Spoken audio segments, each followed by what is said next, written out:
Друзья, всем привет! Обувь неплохая, это натуральная замша, кожа. Но когда я покупала, не учла, что она будет скользкой. Я на ней падала много раз.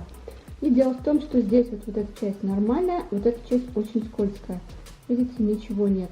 И покажу, что нужно сделать, чтобы так вот не падать. Конечно, это ненадолго. Может быть, у вас есть свои варианты. Что нужно сделать, чтобы прям как-то держаться. Гололед, особенно сейчас, вот в зимнее время, постоянно под снегом гололед. Сейчас покажу. Понадобится суперклей. Конечно, лучше вот такой купить, он у меня уже засох. Я взяла вот такой, но он у меня порвался, испачкал все, что возможно, но пока там есть. И сейчас я его буду использовать. Так, конечно, нужно что-то покрыть, потому что этот суперклей это такая зараза, что что-нибудь обязательно случится. Берем подошву, клей.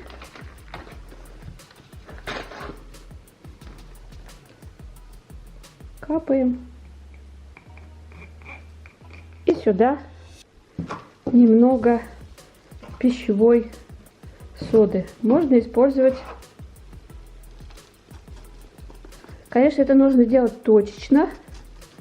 Можно так точками. Тык-тык-тык-тык. Здесь у меня, видите, с клеем какая беда. Он прилипает везде ко всему. Точечно будет, конечно, лучше. Но какое-то время этот способ тоже поработает.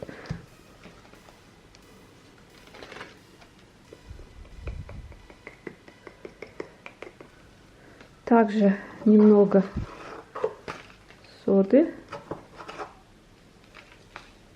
Можно использовать речной песок, подождать, и какое-то время обувь точно скользить не будет.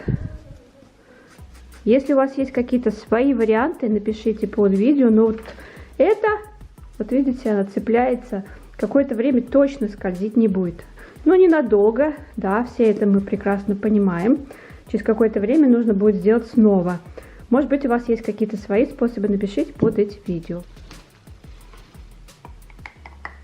Не забудьте сразу подписаться на канал и нажать на колокольчик, чтобы быть всегда в курсе новых интересных видео.